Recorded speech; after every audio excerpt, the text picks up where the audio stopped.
আমাৰ BPF দলৰ যেটো আজি ইলেকশ্যনৰ সভা এই সভাত উপস্থিত হ'বলৈ পাই মই খুব নিজকে খুব গৌৰৱ বুলি ভাবিছোঁ মই মানে ক'ব পাৰে আমি আজি 100% ধনশী সমষ্টি হিচাপে জিকিছোঁ আৰু ইয়াত সমষ্টি হিচাপে যিখিনি বাসিন্দা আছে বড়ো হওক মুছলিম হওক বা বেংগলী বা গাৰো ৰাভা বা ৰাজবংশী বা গোৰ্খা যিমান জাতি আছে সবেই আহিছে আৰু দেখিবলৈ পাইছে যে প্ৰেছ মুছাহাৰী ডাঙৰীয়া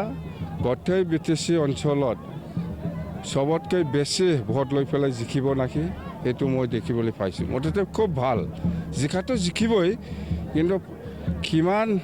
পজিশ্যনত আহিব এক নম্বৰত নহলেও দুই নম্বৰ এনেকুৱা পজিশ্যনত আহিব ইউজি ব্ৰহ্মাই কৈছে আপুনি এনে সপোন দেখিছে যোৱাবাৰ আপুনি পিছত কান্দিছিল এবাৰৰ পৰা কান্দিব লাগিব আপুনি ইউজি ব্ৰহ্মাই কৈছে আণ্ডাৰগ্ৰাউণ্ড এটোতো আণ্ডাৰগ্ৰাউণ্ড হে কি ইউজি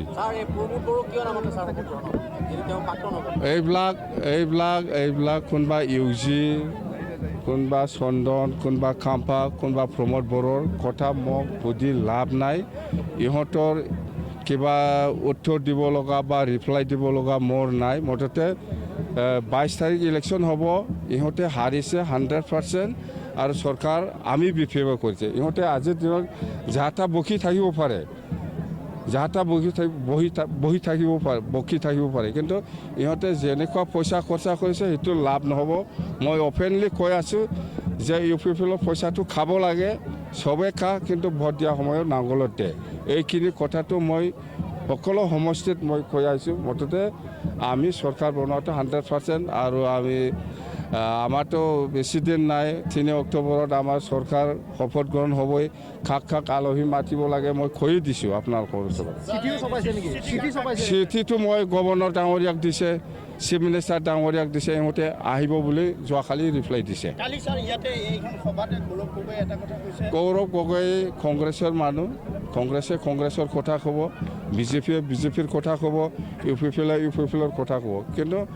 আসলতে প্ৰেক্টিকেলি এইবাৰ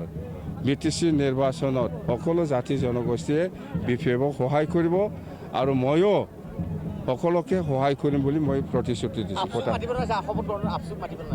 আপচু কিয় লাগে আপচুটো UPFL হে কিয় মাতিব UPFL মানে আপচু মানে UPFL এই জাম্বা এইবোৰ